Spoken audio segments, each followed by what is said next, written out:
الحمد لله رب العالمين والعاقبة للمتقين والصلاة والسلام على المرسلين أما بعد فأعوذ بالله من الشيطان الرجيم بسم الله الرحمن الرحيم قد أفلح من زكاها وقد خاب من دساها. கண்ணியத்திற்குரிய அல்லாஹ்வின் அடியார்களே, அல்லாஹ்வினுடைய சாந்தியும் சமாதானமும் குறையாது நம் அத்தனை நபர்களின் மீதும் நிலவட்டுமாக. ரமலானை முன்னோக்கியவர்களாக நாம் இருக்கிறோம். இந்த ரமலானுக்கு முன்னாலும் ரமலானிலும் ரமலானை தொடர்ந்தும் நாம் எப்படி இருக்க வேண்டும், எதை செய்ய வேண்டும், எப்படிப்பட்ட சுத்தமானவர்களாக நாம் மாற வேண்டும் என்பதை பற்றியதுதான் இந்த ரமலான் மாதத்திற்கு முன்னால் இருக்க வேண்டிய தலைப்பு, இருக்கக்கூடிய தலைப்பு. ரமலானுக்கு முன்பும் ரமலானிலும் நம்மை நாம் எப்படி தயார் செய்ய வேண்டும், நம்மை நாம் எப்படி உருவாக்கி கொள்ள வேண்டும், நம்மை நாம் எப்படி செதுக்கிக் கொள்ள வேண்டும் என்பதை பற்றிய சுருக்கமாகவும் நீளமாகவும் சில விஷயங்களை நாம் புரிந்துணர வேண்டும். இதற்கு 3 கட்டங்களாக நான் பிரித்திருக்கிறேன். இந்த ரமலானில் இன்ஷா அல்லாஹ் நீங்கள் இப்படி எடுத்துக்கொள்ள வேண்டும் 3 கட்டங்கள். ஒன்று தஸ்கியத்துன் நஃப்ஸ், அதே போன்று முஹாசபா, அதே போன்று தஹ்தீபுன் நஃப்ஸ். இந்த 3ம் சேர்த்து உள்ளத்தை தூய்மையடைய செய்வது எப்படி என்ற இந்த பொருளில் இந்த 3ம் சேர்ந்து முதல் கட்டம். பின்பு 2வது கட்டம் ஆகச் சிறந்த உபதேசம். இந்த உலகத்தில் ஆகச் சிறந்த ஒருவர் ஆகச் சிறந்த மனிதருக்கு செய்த முதல் உபதேசம், மிக அழகான உபதேசம். அந்த உபதேசத்தில் வாழ்க்கை என்றால் என்ன, உறவு முறைகள் என்றால் என்ன என்ற ஒட்டுமொத்தத்தையும் மிக தெளிவாக நமக்கு புரிய வைத்து விட்டது அந்த உபதேசம். அந்த உபதேசம் 2வது கட்டம். அதை நாம் எப்போதுமே நம்முடைய நினைவில் வைக்க வேண்டிய உபதேசம்.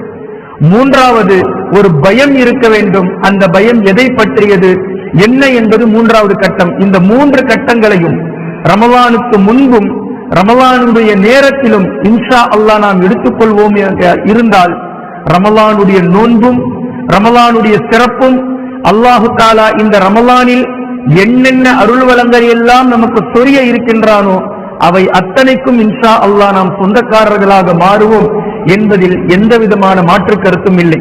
அல்லாஹு தஆலா வரக்கூடிய ரமலானுடைய கடைசி வரைக்கும் நம்மை எட்டச் செய்து அந்த ரமலானில் நம்முடைய உள்ளத்தையும் நம்முடைய உடலையும் பலப்படுத்தி வைத்து எவ்வளவு இபாதத்துகளை செய்ய முடியுமோ, எவ்வளவு சதகாக்களை செய்ய முடியுமோ அவ்வளவு நல்லறங்களை செய்து அல்லாஹ்விடத்தில் நன்மதிப்பை பெறக்கூடிய நல்லடியார்களுடைய ஜமாத்திலும் ஜன்னத்துல் ஃபிர்தௌஸ் என்ற சொர்க்கத்திற்குரியவர்களான ஜமாத்திலும் அல்லாஹ் நம்மை சேர்ப்பானாக. இந்த 3 கட்டங்களையும் ஒவ்வொன்றாக நாம் பார்ப்பதற்கு முன்னால் ரமலானை முதலில் என்னவென்று நாம் புரிந்து கொள்ள வேண்டும். ரமலான் என்னவென்று மக்களிடத்தில் கேட்டால் ஒவ்வொரு நபர்களும் ஒவ்வொரு மாதிரியான பதிலை சொல்வார்கள். இது நோன்பு வைக்கும் மாதம், இது குர்ஆன் இறங்கிய மாதம், இது பரக்கத்துடைய மாதம், இது ரஹ்மத்துடைய மாதம். ஒவ்வொரு நபர்களுடைய பார்வையிலும் இந்த ரமலான் ஒவ்வொரு மாதிரியாக இருப்பதை நீங்கள் காணலாம்.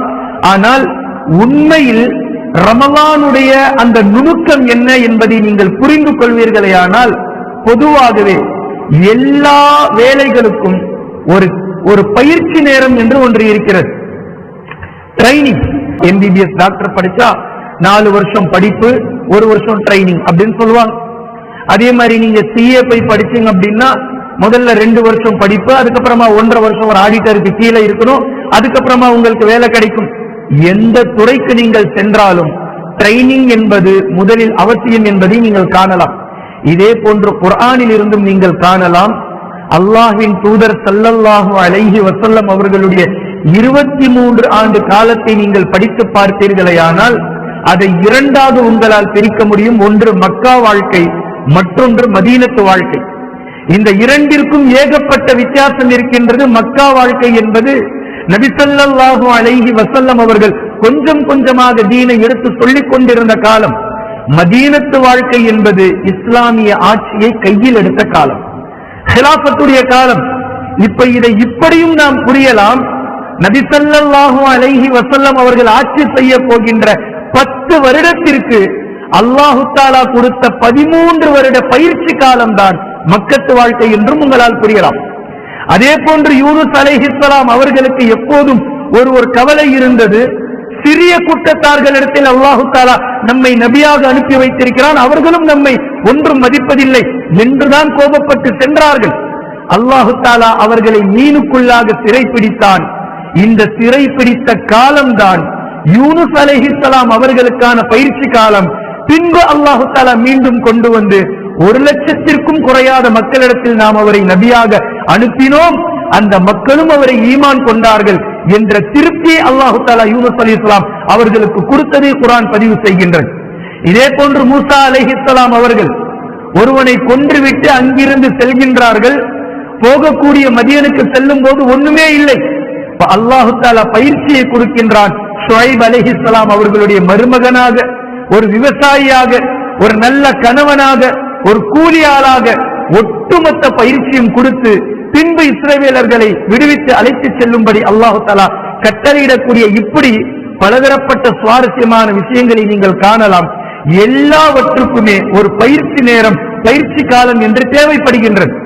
அந்த பயிற்சிக்கு பின்னால் தீனை முழுமையாக அவர் நடைமுறைப்படுத்த வேண்டும் என்பதற்காக கொடுக்கப்படக்கூடிய ஒரு பயிற்சி காலம்தான், ஒரு தர்பியா முகாம் தான். ஒரு தர்பியா முகாம் தான் இந்த ரமலான் மாதம் என்பதை முதலில் நாம் விளங்க வேண்டும். ரமலான் நல்லா விளங்கணும். இது ஒரு தர்பியாவினுடைய காலம். ரப்புல் ஆலமீன் நம்மை பக்குவப்படுத்துகின்றான், நம்மை பயிற்சிக்குள்ளாக்குகின்றான். நன்கு பயிற்சி செய்யுங்கள், நன்கு முயற்சி செய்யுங்கள். பின்பு எஞ்சி உள்ள காலம் உங்களுடைய மௌத்து வரைக்கும் எதை நீங்கள் பயிற்சியாக எடுத்தீர்களோ, எதை நீங்கள் முயற்சி செய்தீர்களோ அதன் அடிப்படையில் உங்களுடைய வாழ்வை அமைத்துக் கொள்ளுங்கள் என்ற அடிப்படையில் தான் ரப்புல் ஆலமீன் ஒவ்வொரு வருடமும் ரமலானை நமக்கு முன்னால் கொண்டு வந்து நம்மை பக்குவப்படுத்துகின்றான். உடல் அளவிலும் சரி, உள்ளத்தின் அளவிலும் சரி, இரண்டையும் அல்லாஹு தஆலா பக்குவப்படுத்துவதற்காக கொண்டு வரப்பட்ட மாதம் தான் ரமலான் மாதம் என்ற இந்த பயிற்சி முகாம் என்பதை முதலில் நீங்கள் விளங்க வேண்டும். இது முன்னுரை. பின்பு நம்முடைய 3 கட்டங்களுக்கு நாம் செல்லலாம். முதலாவதாக, ரமலானுக்கு முன்னாலும் நாம் நுழைய இருக்கின்றோம் இன்ஷா அல்லாஹ். ரமலானுக்கு முன்னாலும் ரமலானிலும் நாம் செய்ய வேண்டிய முதல் விஷயம் என்னவென்றால் உள்ளத்தை தூய்மைப்படுத்துவது, தஸ்கியா, தூய்மைப்படுத்துதல். அல்லாஹு தஆலா குர்ஆனில் இதை மிக அழகாக பேசுகின்றான். சூரத்து ஷம்ஸிலே நீங்கள் பார்க்கலாம், சத்தியம் செய்து கொண்டே வருகின்றான். சூரியனின் மீதும் அதனுடைய முற்பகலின் மீதும், சூரியனை தொடர்ந்து வரக்கூடிய சந்திரனின் மீதும், இரவின் மீதும் பகலின் மீதும் என்றெல்லாம் சத்தியம் செய்து கொண்டே வரக்கூடிய ரப்புல் ஆலமீன் முக்கியமான ஒரு விஷயத்தை பற்றி பேசுகின்றான். வனஃப்ஸின் வமா ஸவ்வாஹா, அந்த சூராவினுடைய கடைசி சத்தியம்.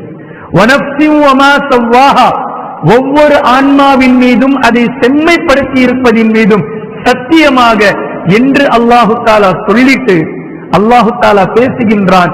ஃபஅல்ஹமஹா ஃபுஜூரஹா வதக்வாஹா. இந்த இடம் நல்லா கவனிங்க. ஒவ்வொரு மனிதர்களுக்குள்ளாகவும் 2 ரூஹ்கள் இருக்கின்றன. 2 ரூஹ் இருக்கு.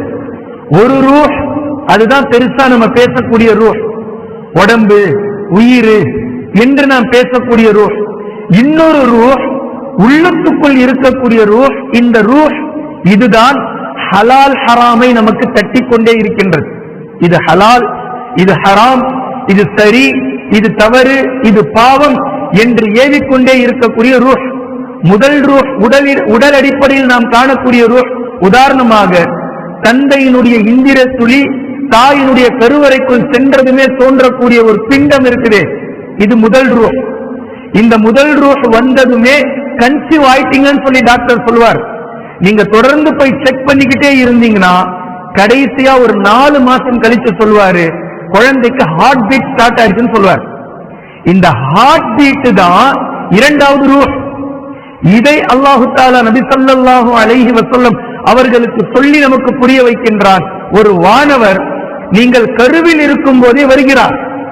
நாம் கருவில் இருக்கும் போதே, நம்முடைய தாயினுடைய வயிற்றில் இருக்கும் போதே ஒரு வானவர் வருகிறார். அவர் நமக்கான தக்தீரை எழுதுகின்றார்.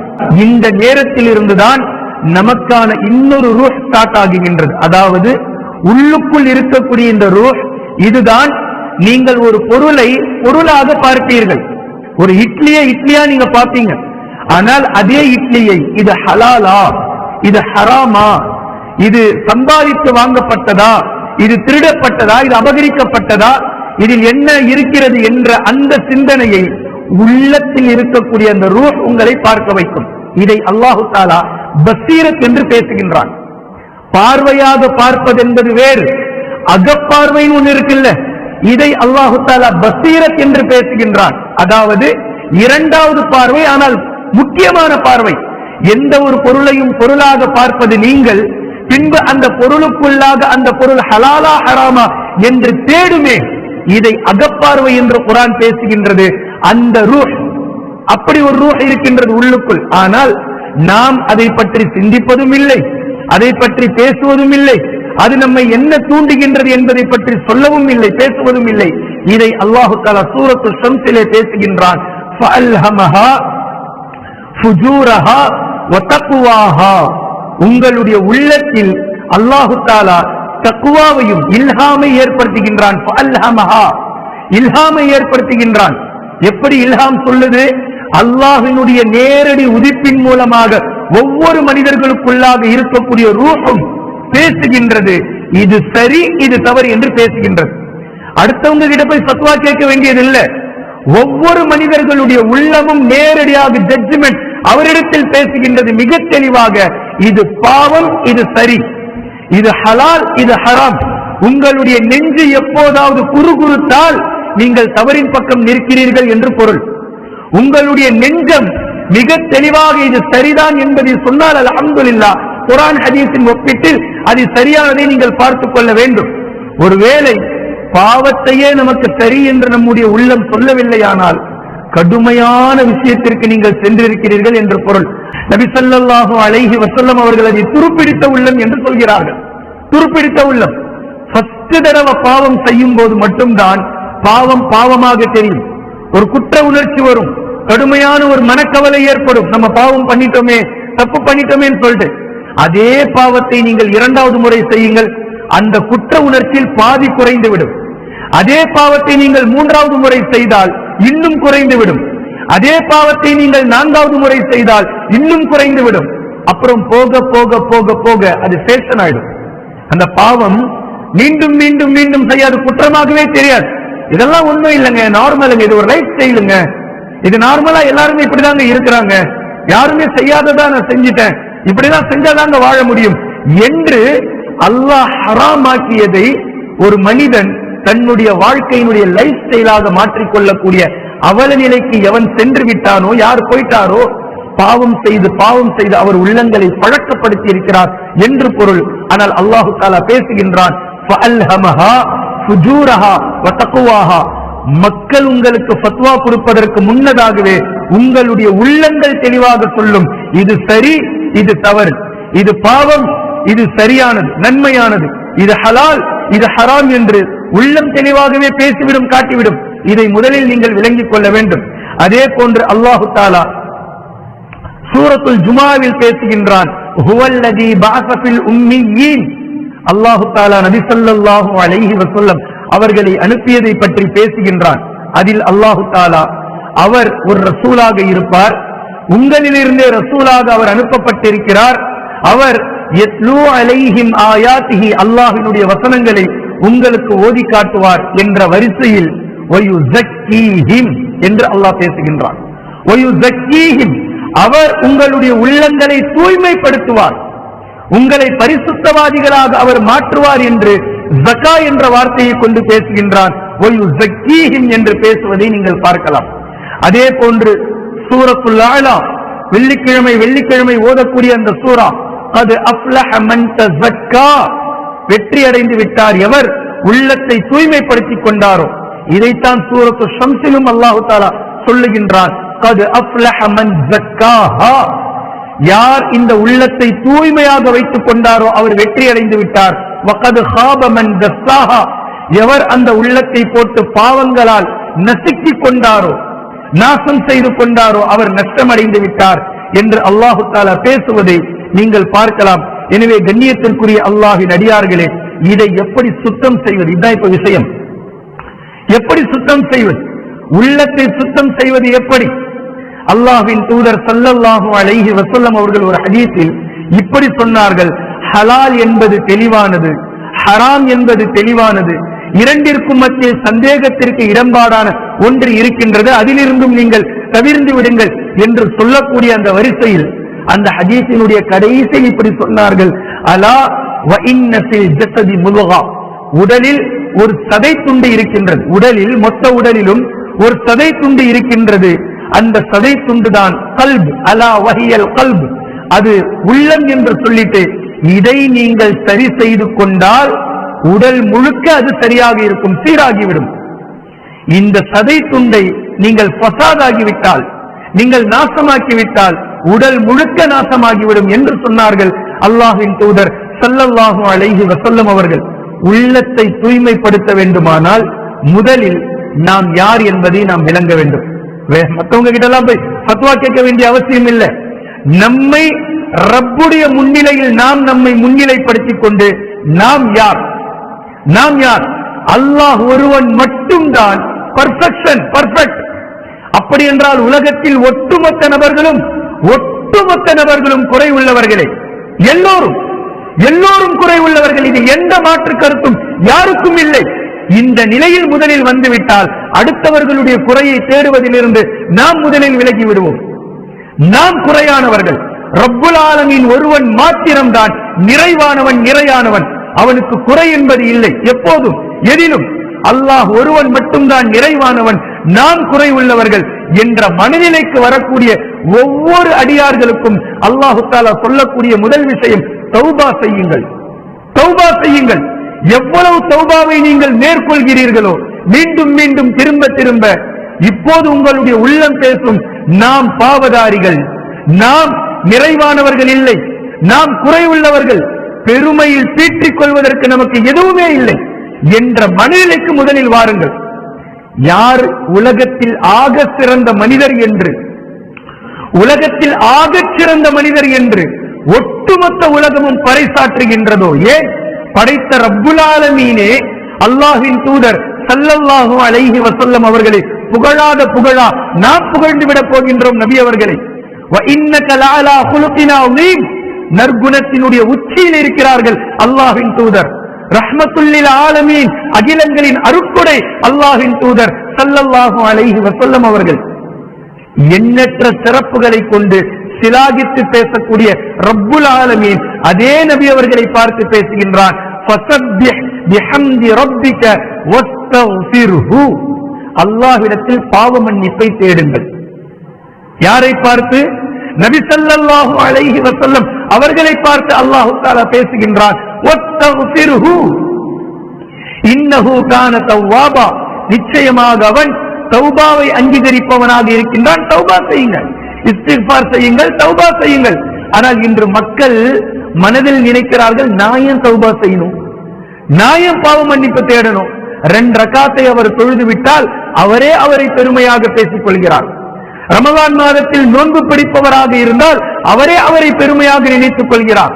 4 புக்குகளை படிச்சு 4 விஷயம் தெரிஞ்சிச்சா அவரே அவர் தன்னை பெரிய மார்க்க மேதையாக நினைத்துக் கொள்கிறார். இவையெல்லாம் பெருமையினுடைய உச்சம், பெருமையினுடைய அடையாளம். இதைத்தான் இஸ்லாம் சொல்லுது, தௌபா செய்யுங்க, இஸ்திக்ஃபார் செய்யுங்கள். இங்கு யாரும் எதுவும் எல்லாமே தெரிந்தவர்கள் இல்லை. ரப்புல் ஆலமீன் ஒருவன் தான் ஒட்டுமொத்த துறையிலும் நிறைவானவன். முதலாவதாக உங்களுடைய உள்ளத்தை பக்குவப்படுத்தக்கூடிய முதல் நிலை தௌபா, இஸ்திக்ஃபார். அல்லாஹ்வின் தூதர் ஸல்லல்லாஹு அலைஹி வஸல்லம் அவர்கள் ஒரு நாளைக்கு 100 முறை 70 முறை பாவ மன்னிப்பை தேடினார்கள் என்பதை ஹதீஸிலே நாம் பார்க்கிறோம்.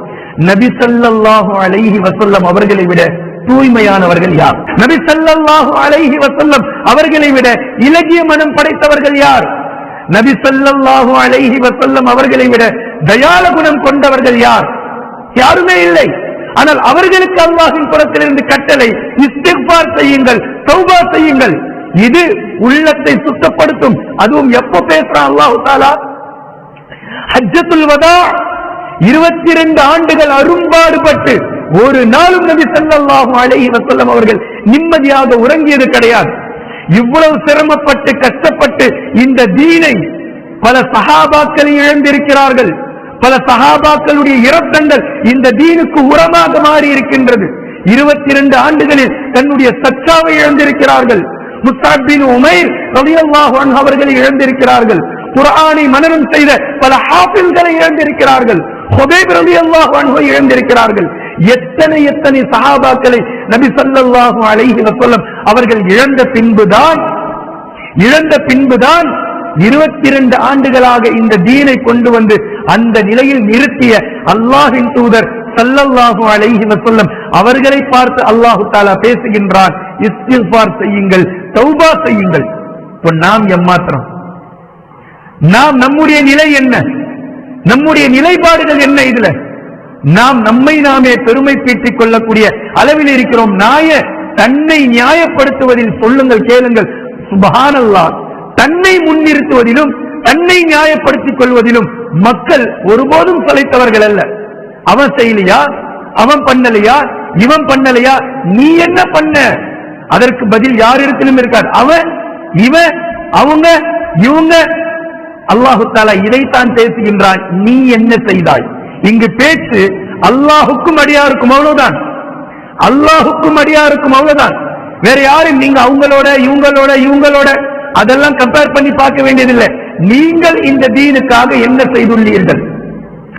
நீங்க இந்த தீனுக்காக என்ன செய்து கொண்டிருக்கிறீர்கள்? உங்களுடைய நன்மைகள் என்ன, உங்களுடைய பாவங்கள் என்ன? எடுத்து வைங்க. அல்லாஹு தஆலா பேசக்கூடிய முதல் கான்செப்ட் தௌபா செய்யுங்கள், முதலாவது. பின்பு அதே போன்று அல்லாஹை அதிகமாக நினைப்பவர்களாக மாறிவிடுங்கள். அளவுக்கு அதிகமாக நினைப்பவர்களாக மாறிவிடுங்கள். அல்லாஹை எந்நேரமும் நினைப்பவர்களாக இருப்பது மாத்திரம்தான், அது மட்டும்தான் உங்களை பாவங்களிலிருந்து தூரமாக்கி கொண்டு செல்லும். ஒருவேளை அல்லாஹையே மறப்பவராக ஒருவர் இருக்கிறார் அப்படின்னா இவர் பாவத்தை மிக இலகுவாக செய்து விடுவார். அல்லாஹ் இந்த குர்ஆன்ல கேட்கிறான், யா அய்யுஹல் இன்சான் மா கர்ரக பிரப்பிக்கல் கரீம் அல்லதி خلقك فسواك فعدلك في اي سورة ما شاء ركبك. அல்லாஹ் தான் உங்களை படைத்தான், அவன்தான் உங்களுக்கு உருவம் கொடுத்தான், அவன்தான் உங்களை செம்மையாக்கினான், அவன்தான் உங்களை வளர்த்தான், அவன்தான் உங்களை பிறக்கச் செய்தான். எல்லாவற்றையும் அவன் செய்திருக்க அப்படிப்பட்ட சங்கையான ரப்பை மறக்கடிக்க செய்தது எது? மனிதனே. எதை நீ அப்படி இந்த உலகத்தில் கண்டுவிட்டாய், பார்த்து விட்டாய்? நீ மறந்துவிட, ரப்பை மறந்துவிட. மறக்கவே கூடாத ஒருவன் அல்லாஹு தஆலா. ஆனால் அல்லாஹை மறந்ததற்கு பின்னால் இந்த உலகத்தில் உனக்கு எது நினைவில் இருந்தால் என்ன, எது ஞாபகம் இருந்தால் என்ன? ரப்பை மறக்க கூடாது.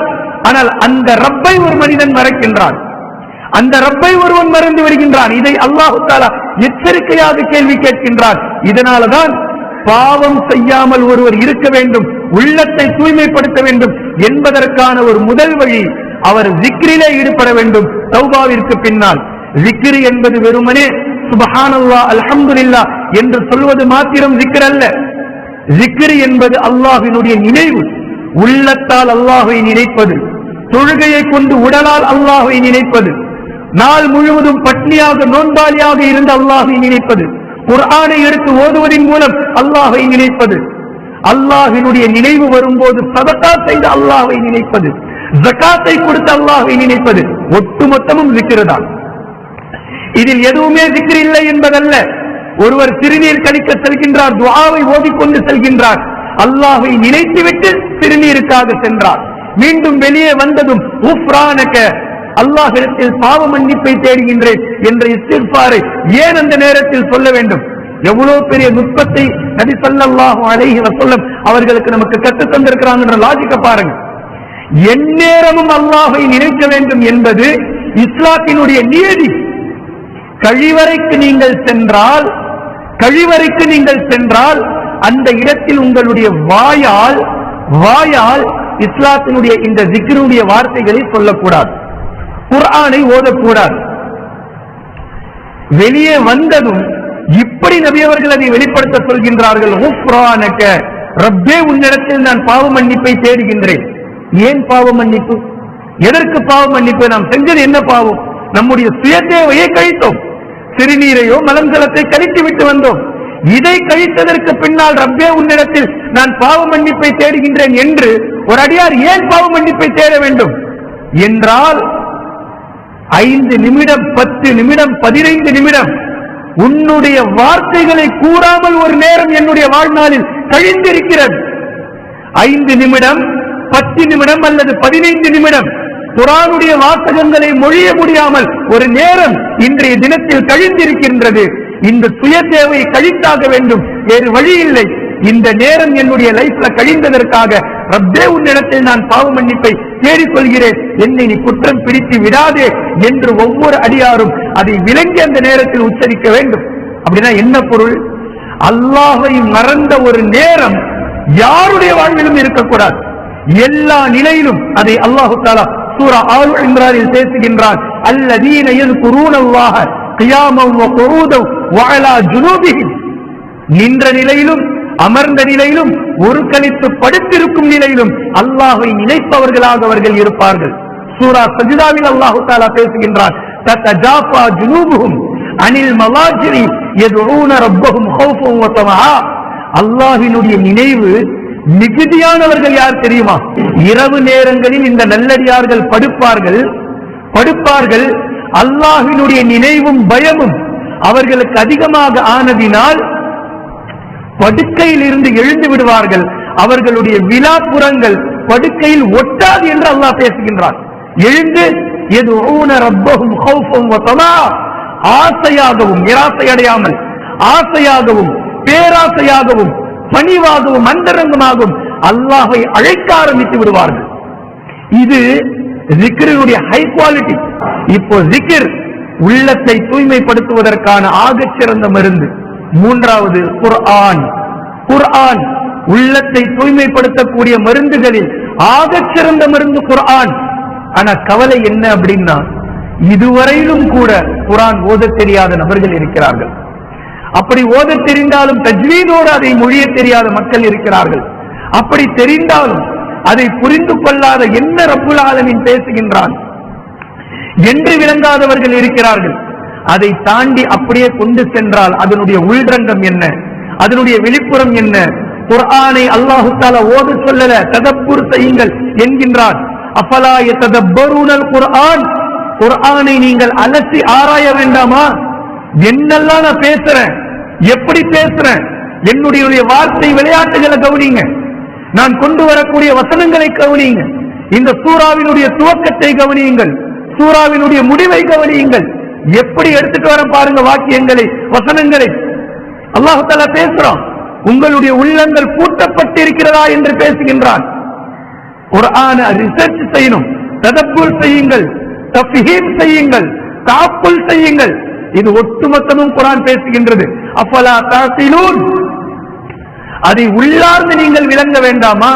உங்களுடைய அறிவை குர்ஆனுக்குள் நுழைத்து பார்க்க வேண்டாமா அப்படின்னு கேட்கிறான் அல்லாஹ் தஆலா. ஆனா குர்ஆன் நம்ம கிட்ட இருந்து எவ்வளவு தூரத்துல இருக்கு, எவ்வளவு தூரத்துல இருக்குன்றது நினைச்சு பாருங்க. ஒரு கதை ஒண்ணு இருக்கு. ஒரு ஹஸ்ரத் ஒரு ஊர்ல இருந்தார். அந்த ஊர் மக்கள் அவரை ரொம்ப நல்லபடியா பாத்துக்கிட்டாங்க. 2 மாசத்துக்கு ஒரு முறை சாப்பாடு, ஒரு வீட்டு முறை வரும். அப்போ ஒரு வீட்டுக்கு அந்த முறை, அந்த நாள் போறாரு. இதே மாதிரி ஒரு ஷாபானுடைய மாசம், ரமலானுக்கு முன்னால், ரொம்ப செல்வந்தர்களுடைய வீடு. அந்த வீட்டுல போய் விருந்துக்காக உட்கார்றாரு. தடல்புடலான விருந்து.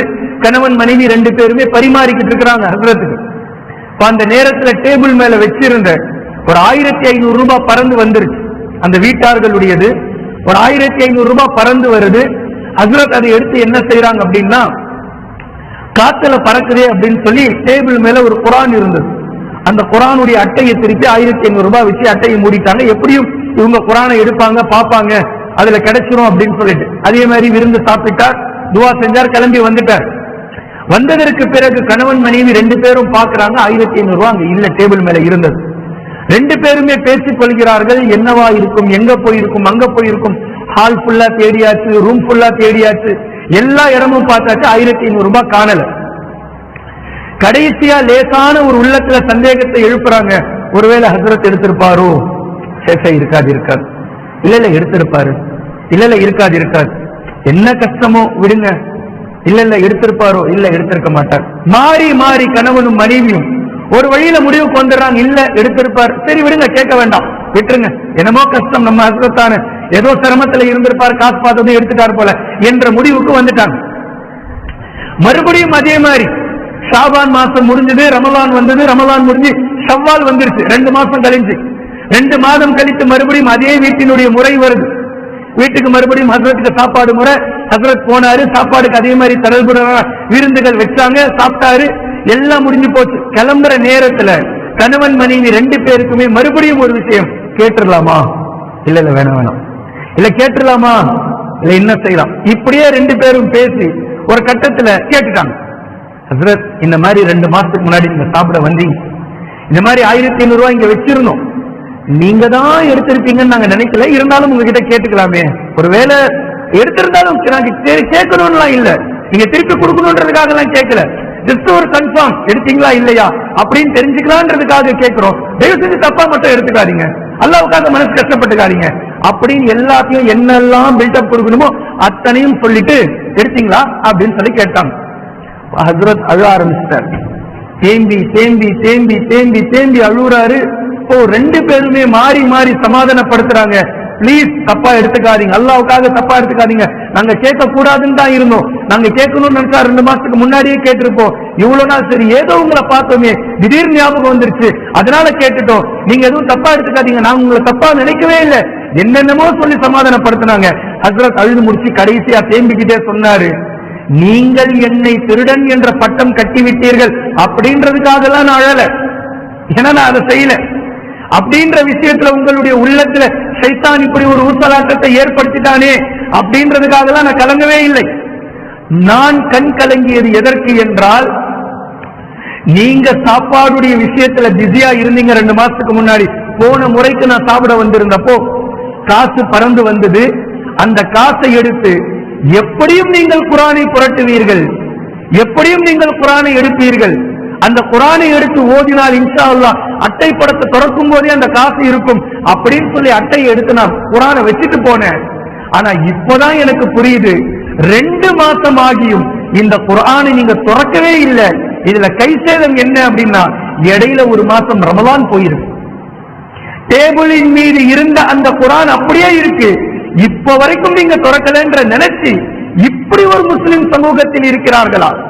முஸ்லிமுடைய சமூகம் இப்படியும் இருக்கிறதா? இப்பேற்பட்டவர்களுடைய வீட்டில் தான் அல்லாஹ் எனக்கு ரிஸ்கை வைத்திருக்கிறானா? இதைதான் நான் வந்து சாப்பிட்டுக்கிட்டு இருந்தேனா?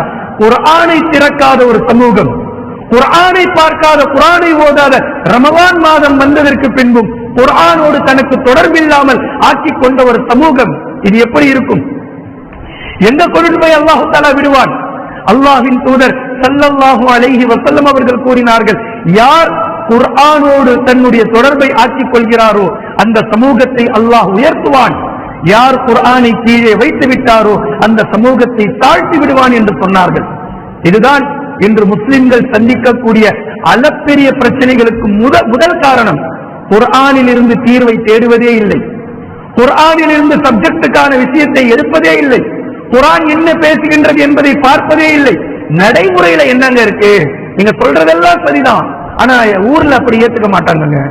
ஊர் வழக்கம் மார்க்கமாகிவிட்டது. மார்க்கத்திற்காக வந்த குர்ஆன் 2வது நிலைக்கு போயிடுச்சு, தூக்கி வச்சா முதுகுக்கு பின்னாடி. இந்த ஊர்ல நீங்க சொல்றது ஓகே தான் சார், ஆனா ஊர் மக்கள் அதை ஏத்துக்க மாட்டாங்களே, வீட்டுல அதை ஏத்துக்க மாட்டாங்களே, வழக்கத்துல அது இல்லையே, நடைமுறையில் அது இல்லையே.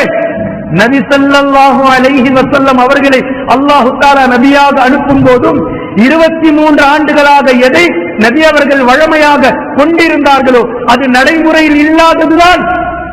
எது மார்க்கமாக நபி அவர்கள் காட்டினார்களோ அது நடைமுறையில் இல்லாததுதான். எந்த குர்ஆனை அறிமுகப்படுத்தினார்களோ அது நடைமுறையில் இல்லாததுதான். அது அரபு குல வழக்கம் இல்லை, ஊர் மக்களுடைய வழக்கம் இல்லை, நடைமுறைப்படுத்தினார்கள், நடைமுறை ஆக்கினார்கள். இதுதான் வாழ்வின் நன்னெறி என்பது நபி ஸல்லல்லாஹு அலைஹி வஸல்லம் அவர்கள் குர்ஆனை கொண்டு வந்து வைத்தார்கள். சஹாபாக்களுடைய உள்ளங்களையும் அது தட்டி எழுப்பியது, உசுப்பேற்றியது அந்த குர்ஆனுடைய வசனங்கள். இது என்னவாக இருக்கும்? இது ஜோசியக்காரருடைய சொல் என்று நினைக்கும் போது மீண்டும் அவரே தடுமாறி போனார். இல்லை, இது ஜோசியக்காரருடைய சொல்லாக இருந்தால் இது இப்படி இருக்காது, இது முன்னோர்களுடைய கட்டுக்கதையாக இருக்கும். மீண்டும் உள்ளத்தில் அவர்களுக்கே தடுமாற்றம். இல்லை, இது முன்னோர்களுடைய கட்டுக்கதையாக இருந்தால் இப்படி இருக்காது. இது கவிதையாக இருக்குமோ? இல்லை, இது கவிதையாக இருந்தால் இப்படி பேசாது. அவர்களுடைய உள்ளங்களையே தட்டி தூக்கியது குர்ஆன். உமர் ரலியல்லாஹு அன்ஹு அவர்கள் ஒரு செய்தியை பதிவு செய்கிறார்கள். அல்லாஹ்வின் தூதர் ஸல்லல்லாஹு அலைஹி வஸல்லம் அவர்கள் நபியாக வந்த ஆரம்ப காலகட்டம் தஹஜ்ஜுடைய நேரம் நபி ஸல்லல்லாஹு அலைஹி வஸல்லம் அவர்கள் காபாவில் தொழுது கொண்டிருக்கிறார்கள். உமர் ரலியல்லாஹு அன்ஹு அவர்கள் இஸ்லாத்தை ஏற்காத காலம் காபாவிற்குள் நுழைகிறார்கள். அந்த நேரத்தில் அதே தஹஜ்ஜுடைய நேரம் நபி ஸல்லல்லாஹு அலைஹி வஸல்லம் அவர்கள் சூரத்துல் ஹாக்காவை ஓதுறாங்க. ஓதிக்கிட்டு வரக்கூடிய நேரத்தில் ஒரு ருக்குஐ முடிந்து நபி அவர்கள் அடுத்த ருக்குஐ துவங்குகின்றார்கள். உமர் ரலியல்லாஹு அன்ஹு அவர்கள் உள்ள நுழைறாங்க, கேட்கிறாங்க.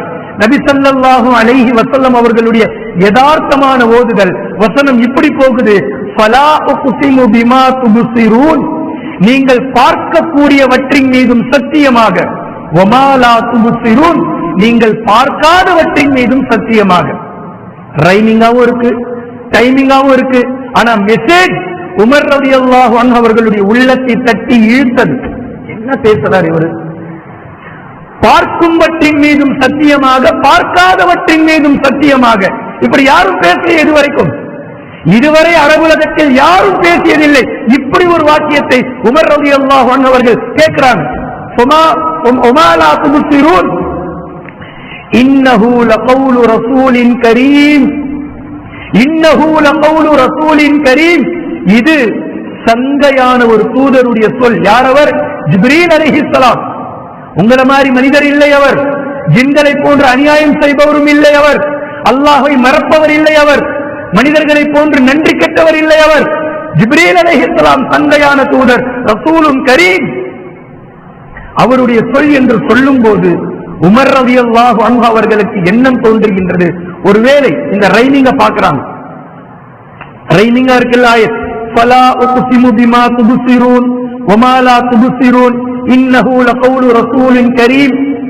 இந்த ரைமிங்க பார்த்ததுமே ஒருவேளை இது கவிதையா தான் இருக்குமோ அப்படின்னு சொல்லி உமர் ரலியல்லாஹு அன்ஹு அவர்களுடைய எண்ணத்துல உதிக்குது.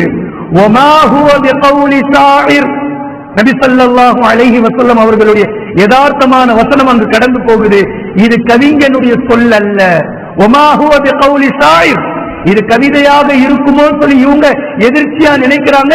முந்தி உள்ள 3 வசனங்களை கேட்டு 4வது வசனம் இப்படி நடை போகுது, இது கவிஞனுடைய சொல் அல்ல. கலீலம் மா துமினூன், குறைவானவர்களே இதை நம்பிக்கை கொள்கிறார்கள். இது முடியறதுக்குள்ள உமர் ரலியல்லாஹு அன்ஹு அவர்களுடைய அடுத்த எண்ணோட்டம், இது குறி சொல்பவனுடைய சொல்லாக இருக்குமோ, ஒரு ஜோசியக்காரனுடைய சொல்லாக இருக்குமோ? இது வலாதி கௌலிகாஹின், எதிர்ச்சியாக அப்படியே நபி அவர்கள் அடுத்த வசனத்தை ஓதுகிறார்கள். வலாதி கௌலிகாஹின், இது ஜோசியக்காரனுடைய சொல்லும் அல்ல. கலீலம் மா ததக்கரூன், இதை குறைவானவர்களே உணர்ந்து கொள்ளக்கூடியவர்களாக இருக்கிறார்கள். உமர் ரலியல்லாஹு அன்ஹு அவர்களுடைய உள்ளத்தில் அப்படியே தடுமாறுறாங்க. கவிதையா இருக்குமோ நம்ம நினைச்சோம், கவிதை இல்ல நாங்க வசனம் போகுது. ஒரு ஜோசியக்காரனுடைய சொல்லாக இருக்குமோ சொல்லி நினைச்சோம், இல்லன்னு சொல்லி போகுது. பின்பு என்னதான் இது? தன்சீலும் மிர் ரப்பில் ஆலமீன். அடுத்த வசனம் போகுது, தன்சீலும் மிர் ரப்பில் ஆலமீன். ரப்புல் ஆலமீன், அகிலங்களை படைத்து பரிபாலிக்கக்கூடிய இரட்சகராக இருக்கக்கூடிய ரப்பிடமிருந்து இறங்கி இருக்கக்கூடிய வாசகங்கள் இவை. இது உள்ளத்தை மாற்றல அப்படின்னா வேறு எதுவுமே உள்ளத்தை மாற்றாது. இது ஒரு மனிதனுடைய வாழ்வை பண்படுத்தல அப்படின்னா வேறு எது மனிதனுடைய வாழ்வை பண்படுத்தும்?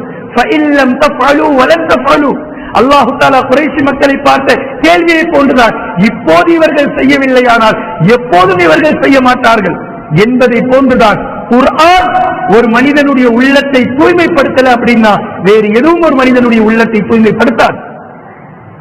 குர்ஆனுடைய பவர் அவ்வளவு பவர். அல்லாஹ்வின் தூதர் ஸல்லல்லாஹு அலைஹி வஸல்லம் அவர்கள் ஒரு நேரத்தில் இப்படி சொல்லிக் கொண்டிருந்தார்கள், உங்களுடைய இரும்பு பொருட்களை, துருப்பிடித்திருக்கக்கூடிய இரும்பு பொருட்களை சுத்தம் செய்வதை போன்று துருப்பிடித்த உங்களுடைய உள்ளங்களையும் சுத்தம் செய்யுங்கள் என்று கூறினார்கள். எந்த சபையில? சஹாபாக்களுடைய சபையில. சஹாபாக்கள் எவ்வளவு அழகானவர்கள், எவ்வளவு இறையச்சம் கொண்டவர்கள். அவங்களுக்கு மத்தியில நபி அவர்கள் சொல்றாங்க, துருப்பிடித்திருக்கக்கூடிய உள்ளத்தை தூய்மைப்படுத்துங்கள். உமர் ரலியல்லாஹு அன்ஹு அவர்கள் கேட்டார்கள், அல்லாஹ்வின் தூதரே, எங்களுடைய வாளை, எங்களுடைய கேடயத்தை, எங்களுடைய இரும்பு கவசத்தை எப்படி சுத்தப்படுத்துவது, தூய்மைப்படுத்துவது என்பதை நாங்கள் புரிந்திருக்கிறோம், எங்களுக்கு தெரியும் அது எப்படி கிளீன் பண்ணணும்ன்றது. உள்ளத்தை தூய்மைப்படுத்துவது எப்படி? உள்ளத்தை தூய்மைப்படுத்தணும் சொல்றீங்களே, உள்ளத்தில் பிடித்திருக்கக்கூடிய துருக்களை தூய்மைப்படுத்துவது எப்படி?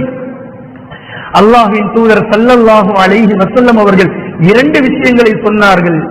திலாவத்துல் குர்ஆன், குர்ஆனை அதிகமா ஓதுங்க, குர்ஆனை ஓதுங்கள். துரு பிடித்திருக்கக்கூடிய உள்ளம் அதிலிருந்து நீங்களும் தூய்மை அடைய வேண்டும் அப்படின்னா நீங்கள் குர்ஆனை அதிகமாக ஓதுங்கள். திலாவத்துல் குர்ஆன். பின்பு மரணத்தை அதிகமாக நினையுங்கள், மௌத்தை அதிகமாக நினையுங்கள், உள்ளம் தூய்மை அடையும். இதை மறந்ததனால்தான் இன்னைக்கு இவ்வளவு பிரச்சனை. இவ்வளவு பிரச்சனைக்கும் காரணம் குர்ஆனையும் மௌத்தையும் மறந்தது மிகப்பெரிய காரணம். எனவே கண்ணியத்திற்குரிய அல்லாஹ்வின் அடியார்களே, நிறைய செய்திகள் சுருக்கமாக உங்களிடத்தில் சொல்லி முடிக்க வேண்டும். உள்ளத்தை தூய்மைப்படுத்துவதற்கு குர்ஆன், தௌபா, ஸிக்ர், இதே போன்று ஹலால் ஹராமை பேணுவது.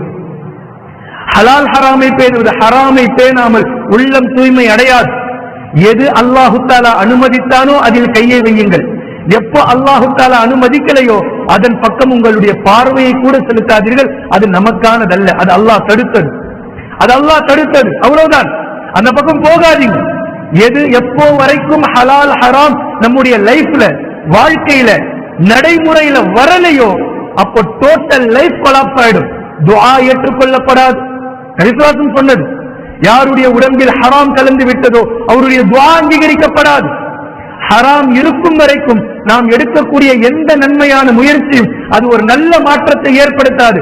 ஹராமிலிருந்து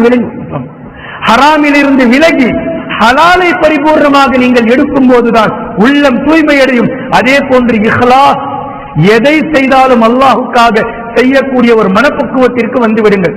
இவை ஒவ்வொன்றுக்குமே 5 ஹதீஸ்களை உதாரணம் காட்ட முடியும் புரிவதற்காகவே. ஆனால் நேரம் சுருக்கமாக இருப்பதினால் இஹ்லாஸ் அப்படின்னாலே உங்களுக்கு தெரியும், எதை செய்தாலும் அல்லாஹ் ஒருவருக்காக செய்பவர்களாக இருங்கள். இதில் எங்கேயாவது கொஞ்சம் தட்டு தடுமாற்றம் உள்ளத்தில் வந்தால் அல்லாஹ்விடத்தில் நன்மை இல்லாமல் அது போய்விடும்.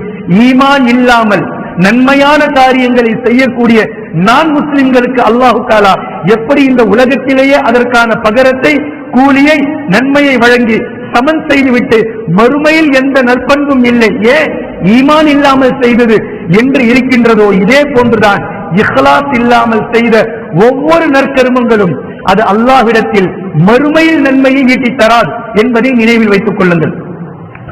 உள்ளத்தை தூய்மையடைய செய்வதற்கான சில வழிமுறைகளை சுருக்கமாக நான் சொல்லியிருக்கின்றேன். பின்பு இந்த ரமலானில் நாம் செய்ய வேண்டிய